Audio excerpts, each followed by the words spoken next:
What do I have for you today? Today, we are going to be talking about the case of JonBenét Ramsey.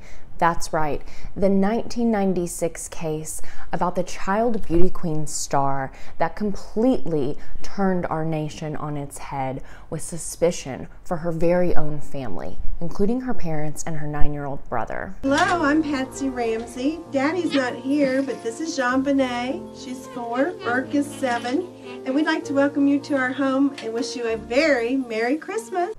I'll be talking to you first about the Ramsey family, telling you about how established they were in the town of Boulder, Colorado, where they had recently moved. From there, we will talk about the events leading up to December 26th, 1996, which is the key date in this case. From there, I will talk you through the various theories related to who could be responsible for the death of JonBenét, but mostly I'm going to spend time with you on the ransom note in this case. I think it is critical to understanding and really thinking through who could be at fault here. After we talk about the ransom note, don't worry, I've got tons of pages of notes, and this video is, I think, 10 days of research in the making.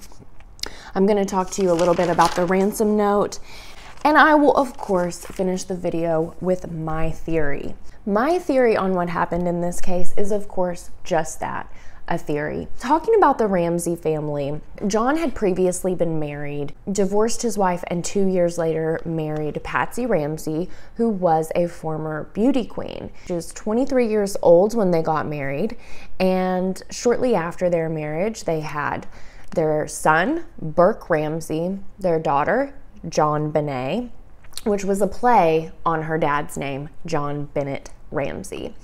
So sort of a French twist there. And that right there should tell you a lot of what you need to know about this family. This family was very wealthy. They had a vacation home in Michigan and their main home in Boulder, Colorado, where they had actually just moved a few years before JonBenét's death. When I tell you that the Ramseys were prominent in Boulder, Colorado in the early 90s, I really am undercutting myself. I want you to understand that Patsy Ramsey was featured on and in Women's Magazine. Yes, Women's Magazine. I don't know, I just, JonBenét, the video, like, we get it. It's a very wealthy, very fancy, well-to-do, established family in the area who was not from Boulder, Colorado by any means, but quickly established themselves in society there. They were all over the newsletters, the newspapers. She was winning every local pageant and surrounding pageant. Her dad had a very prominent technology company, which he eventually sold, I believe, to GE, so General Electric, yes, for tons and tons of money. He was the CEO of the company, and he was the CEO at the time. So we know, he owned his own business. He and Patsy raised it from the ground up. It was their baby. She talked, in fact, in the Women's Mag article about how she helped him make the initial brochures. They were doing it in one color on a home printer, and now that task goes to the entire department in charge of marketing at John's company. So just very much that they could overcome anything. They were this picture perfect white American family, really. So now I'm going to walk you through my timeline. This timeline starts in January of 1994 and will take us up to the night of December 26, 1996. And I think I found some important pieces that everyone who is interested in this case and interested in justice for JonBenét should be aware of. With January 1994, Burke Ramsey, who I believe would be 7 at this time, because he was 9 in 1996 when JonBenét died, hit JonBenét with a golf club on her cheek. Later that year, in October of 1994, JonBenét would visit a plastic surgeon in Denver, Colorado, who would help her with that scar on her cheek.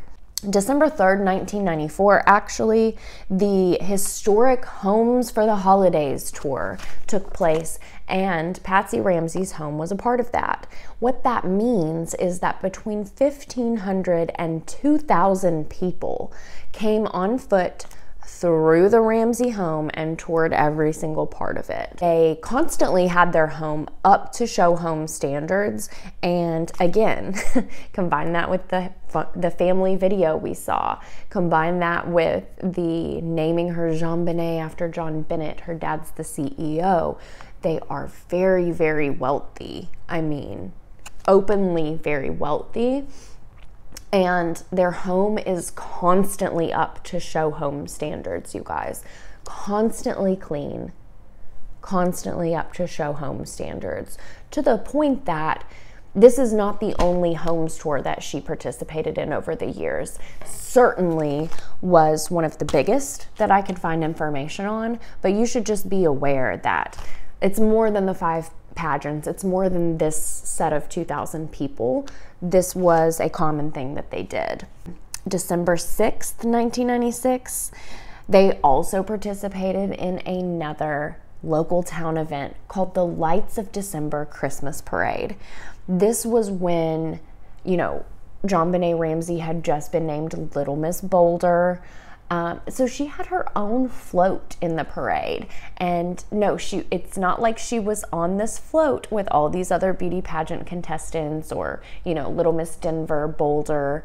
I can think of more than 2 towns in Colorado.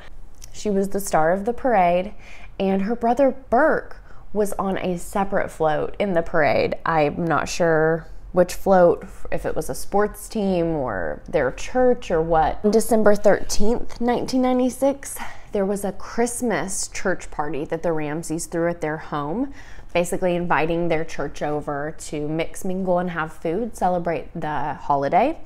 And they had about 150 to 200 people in their home on that day as well. December 23rd, 1996, the Ramseys throw another Christmas party. They are constantly entertaining.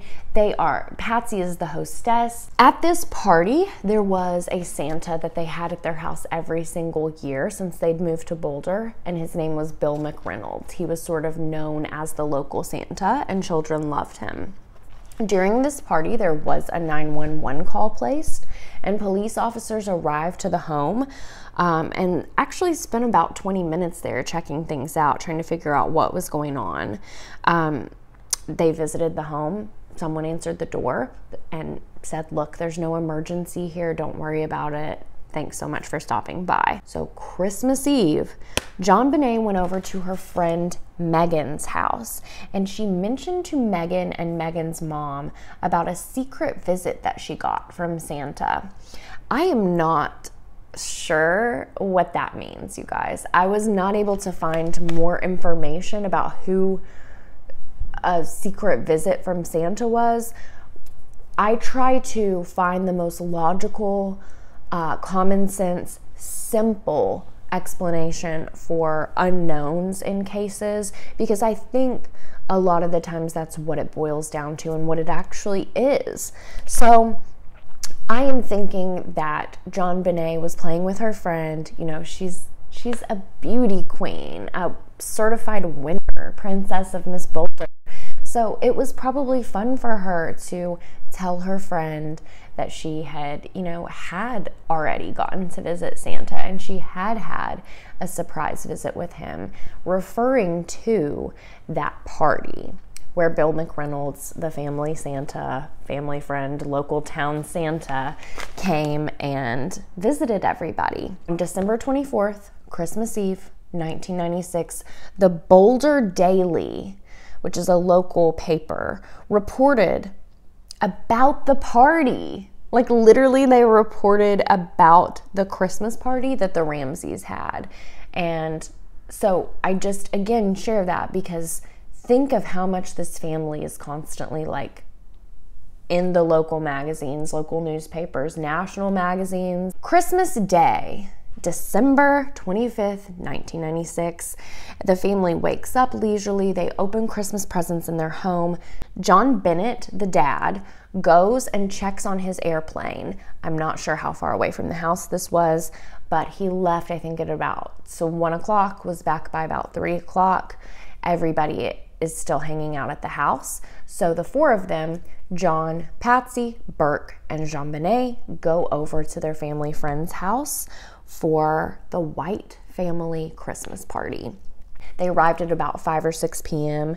They had fun. Everybody was in great spirits. JonBenét was there with them. She and Burke were playing and getting along. The Ramsey family goes home.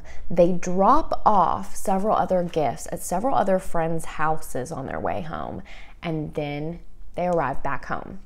I did notice in a police interview with Burke Ramsey, he remembers his sister being awake in the car and helping to carry gifts into the other families' homes, at which they stopped on their way to their home. That is not the same story that the mom and dad provided, John and Patsy Ramsey. They say she was asleep in the car. She fell asleep on the way home, and they carried her straight upstairs, tucked her in bed, and went to bed shortly after. So I'm not really sure on the details of how awake she was, but it does appear that the entire family of four arrived back home December 25th, late that night. Could have been about 8, 9 o'clock, 10 o'clock, not really sure. They weren't sure. And that is all we know for the timeline for December 25th. The next morning is December 26th, 1996. This is our day in question in this case. Patsy Ramsey has claimed that she woke up. Instead of going down the main staircase of the house, she went down the back staircase, which is apparently closer to the kitchen, and the staircase that she is known to take in the morning when she wakes up and makes coffee before everyone else. As she descended those spiral stairs the morning of December 26th, 1996, at approximately 5:40 in the morning, Patsy Ramsey discovered 3 pages laid out across one of the treads of the stairs. It was a ransom note. Shortly after, at about 5:42 a.m., Patsy Ramsey placed a frantic 911 call to police. 911 emergency. Police. What's going on? 515th Street. What's going on there, ma'am? We have a kidnapping. Hurry, please. Explain to me what's going on, okay? There's a note left and our daughter's gone. A note was left and your daughter is gone? How old is your daughter? 6 years old. She's blind. 6 years old. How long ago was this? I don't know. I just found the note. And my daughter's Does it say who took her? What? Does it say who took her? I don't know. There's a ransom note here. It's a ransom note? It says SBTC. Victory. Please. Okay, what's your name? Are you Patsy Ramsey. I'm the mother. Oh my God. Please. I'm sending an officer over, okay? Please. Do you know how long she's been gone? No, I don't. Please, we just got out. Is she right here? Oh my God, please. Okay, Please, there's somebody. I am, honey. Please. Take a deep breath, Please, okay? hurry. Patsy. When the police arrived to the home, they did not search the home. You know, they did not take people, they did not take dogs anywhere through the house. There was, to them, no reason to do so because there was a ransom note, a girl missing, her mother and family had reported her as missing. There was not an evidentiary search done of the house to lift fingerprints, footprints, anything like that. I've also looked at the almanac from the year of 1996, and I did want to let you know that there was no snow that week.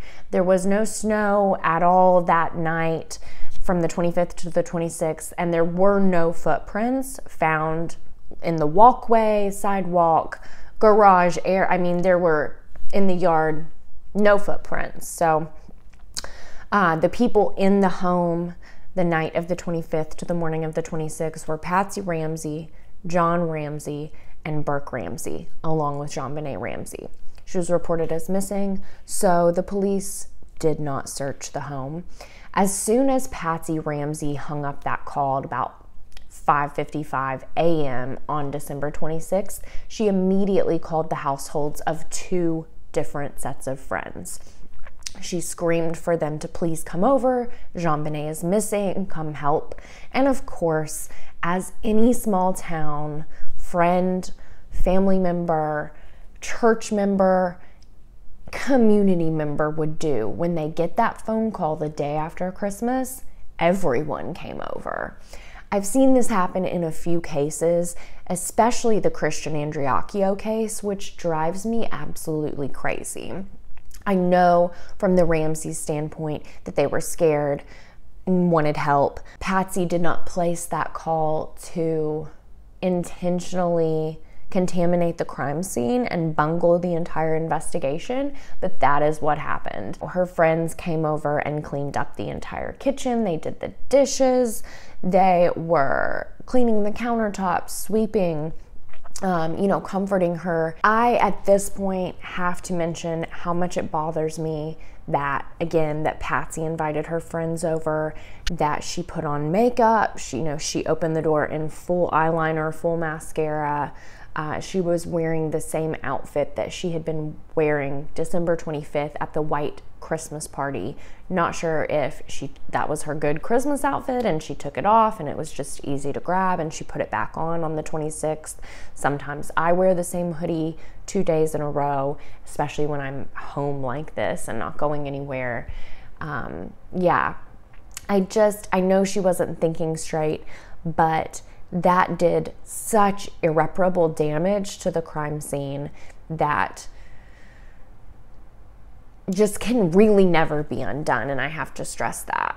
Okay, let's get into the ransom note. I find it so weird. So many people are fascinated with this ransom note. I'm going to just let you know a few highlights from the ransom note that I really think we have to consider in this case. I mean, I'm getting chills right now. Let's just go ahead and think about a 3-page ransom note. And to be clear, it's 2 full-length pages and a half of a page. Handwritten, not typed. This is 1996. So who in the actual hell in the commission of a crime is going to stop and write a 3-page ransom note? I just don't see any criminal stopping to write more than a few sentences, to write a 3-page ransom note inside the home. Well, you might be sitting there like, okay, Elle, why couldn't they have written it the night before and brought it with them and planned ahead? Criminals can plan ahead too. I'm with you. I totally agree. But they wrote this ransom note with a pen and on a pad of paper from the Ramsey home. I guess it could have been written the 23rd or 24th. If somebody was a guest at the home, they could have stolen that pad or written it then. But really, our only logical explanation here is that that note was written during the commission of this crime. The ransom note says it is from a small foreign faction. It says, we are a small foreign faction. And to that I say, no, you're simply not. Because why would you tell someone that? It's nonsensical. I don't think anybody in their right mind would refer to themselves as a small foreign faction if in fact they are a small foreign faction. And that's using my common sense, my attorney sense, and everything in between. Most likely, if you write that you're a small foreign faction, you're either the opposite or nothing related to any of those words. So the ransom note says, don't try to grow a brain, John. That resembles do not attempt to grow a brain from the movie Speed. In another part of the ransom note, it says, if we catch you talking to a stray dog, she dies. That sounds just like if you talk to anyone, even if it's a Pekingese on a lamppost, the girl dies, from Dirty Harry. So several references in the ransom note that were pulled from popular movies at the time. Also several bits in the ransom note that are very specific to the Ramsey family, specific to the Ramseys, that only the Ramseys, only really John and Patsy could know this. It would be very crass and improper to talk about this with their friends. The amount of the Christmas bonus that John Ramsey was awarded a few months prior that he would begin receiving in January was $118,000, and I believe $117 more dollars. The ransom note says that the ransom is going to cost $118,000. You guessed it, you guys. So very specific information that only John Ramsey and Patsy Ramsey would know. On the desk nearby where the pad and pen were found for the ransom note, there was a ledger, a handwritten ledger. Again, 1996. So this is a ledger is a way to balance and keep track of your funds. And it was John Ramsey's business ledger, and it was showing a huge increase in his wealth. His business was growing. Hell, he was about to sell it to GE. So he was totally I don't want to undercut this. He was a millionaire, and he had 2 homes, he had an airplane, and he was the CEO of his own tech company that he would soon sell for many, many more millions. So to ask this man, who had been on all of these, local covers with his wife, had been throwing business receptions in the local hotels, was literally the talk of the town, to ask him for $118,000. Maybe they just randomly guessed it. Maybe they did. Maybe they just threw out a number and the universe was weird that day. But it's highly unlikely. The word possession and the word business were misspelled, but then the person used the word attaché instead of briefcase. I don't know. The delivery will be exhausting, so plan accordingly. And I'm just like, what? The ransom note says, we will call you tomorrow to arrange delivery, meaning of JonBenét, and in exchange for the money. It says the call will come tomorrow between 8 and 10 a.m. And the call never came. At that point, you would think the Ramseys would be frantic. I know I would be if I was Patsy Ramsey. I would, probably have my phone company tap my phone lines, would have them pull phone records, would be doing everything I can to figure out, am I going to get this call? Why didn't we get this call? How do we get in touch with them to get our daughter back? John Ramsey showed no awareness or concern, didn't make a move when 8 to 10 a.m. came and went on December 26th, and he was alone in the house with the police. Did want to show you this interview with this female officer who was there in the home. Her feeling, her reaction, her gut, her intuition on that moment and what it was like for her. Please watch. Linda Arndt was the first detective on the scene at the Ramsey house on December 26, 1996, the morning John and Patsy Ramsey had reported their 6-year-old daughter JonBenét missing. Arndt was the only officer there for much of the day. 10 a.m., the deadline imposed by the writer of the ransom note for a telephone call. 10 o'clock comes and goes, and there's no acknowledgement within the house from anyone that the deadline imposed by the author of the ransom note has come and gone. 1:01 p.m. Although the house had already been searched by patrolmen before she arrived, Arndt says that in order to break the building tension, she asked John Ramsey and his friend Fleet White to search the house again, top to bottom, looking for anything out of place. She says she gave them specific instructions not to touch anything. She says John Ramsey headed straight to the basement. She heard Fleet White scream for an ambulance, and then a chilling discovery. For Arndt, the pieces of the puzzle fell into place. And I see John Ramsey carrying JonBenét up the last 3 steps from the basement.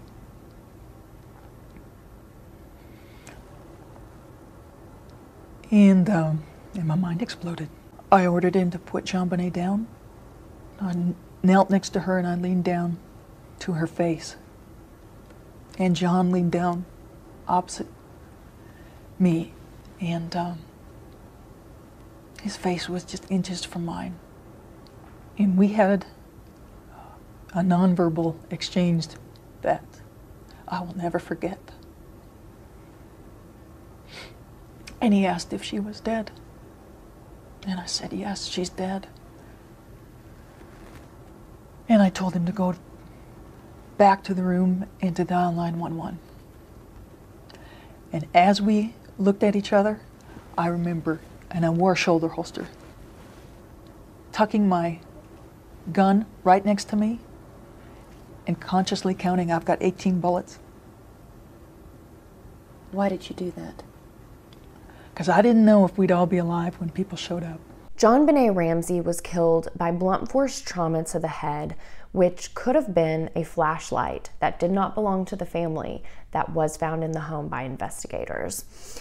She was also killed by strangulation, and this was done with what is called a garrote. I won't put a picture and I won't get into too much more detail than that, but if you'd like to look that up, just be aware that that is some very scary imagery. The garrote's wooden piece was made with Patsy Ramsey's paintbrush. So a very gruesome and violent physical death of this little girl, JonBenét Ramsey, that she absolutely did not deserve.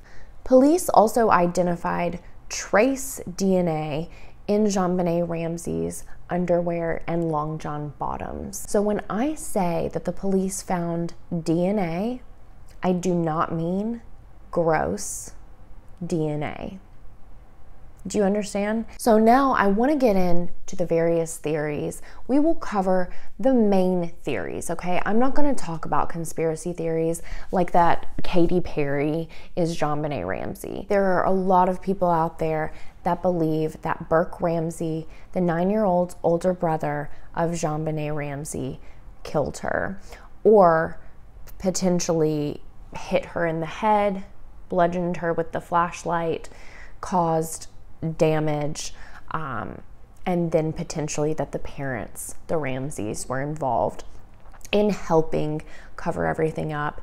The idea behind that being that they had already obviously lost or were in the process of losing one child, and that they did not want to either lose their other child or go to jail for life themselves and then be unable to care for Burke. There's also a theory that the parents, either together or separately, could have committed this murder. That was the theory of the grand jury that in fact voted to indict both the Ramseys together, husband and wife, mom and dad. The DA in Boulder, Colorado chose not to proceed, chose not to act on the grand jury's recommendation for whatever reason. They knew the type of defamation and sort of civil claims against the police department that the Ramseys would bring. The Ramseys had a whole legal team, days after. The Ramseys didn't do police interviews for months after this happened.